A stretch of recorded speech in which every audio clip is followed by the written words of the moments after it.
Wakil Menteri dan jajaran. Ini pertemuan yang sekian ya, Pak Wamen ya. Perkenalkan saya Gerald Taliao dari Dapil Maluku Utara. Ya.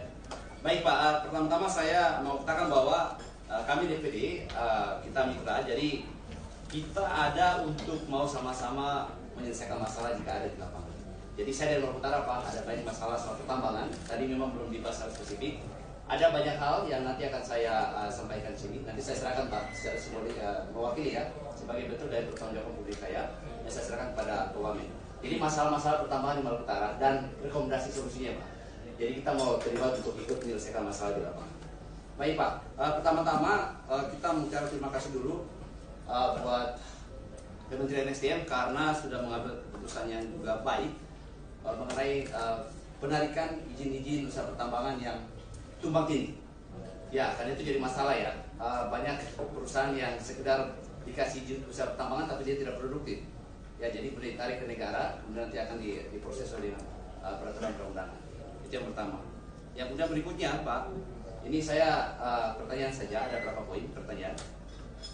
Apakah memungkinkan, Pak, di tengah krisis pangan kita hari ini, ya, krisis juga lahan pertanian, oleh karena adanya alih fungsi lahan, ya, termasuk di dalamnya buat pertambangan. Kami di Maluku Utara itu dalam konteks pertambangan.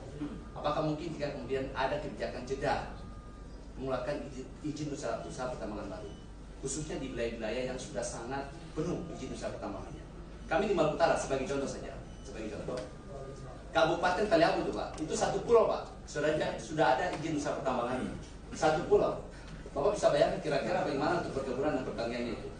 Memang ini bukan kesalahan daripada Kementerian SDM, karena ini juga bagian dari persoalan masa lalu ya, akibat kebijakan izin usaha pertambangan di daerah itu. Satu pulau Pak, Kabupaten Taliabu. Kabupaten Halmahera Tengah sudah 50% wilayahnya itu buat pertambangan. Jadi kemudian hanya untuk pertanian itu hanya sekitar 2.000 hektar. Artinya itu nanti untuk kepentingan pangan mereka harus ngambil dari luar. Jadi apakah mungkin Pak?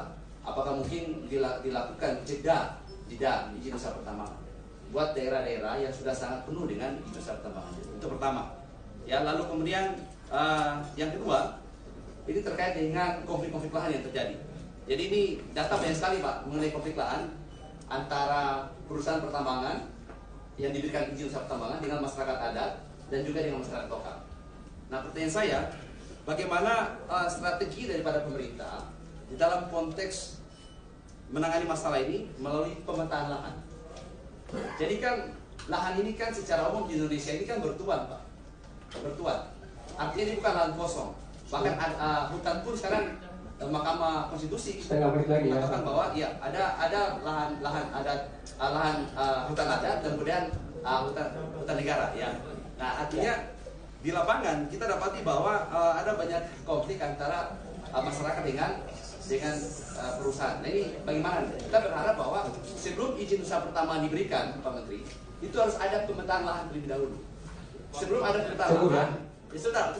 Ini Nah, ini tidak boleh ada izin usaha pertama diberikan terlebih dahulu sebelum ada pemetaan. Ini penting sekali.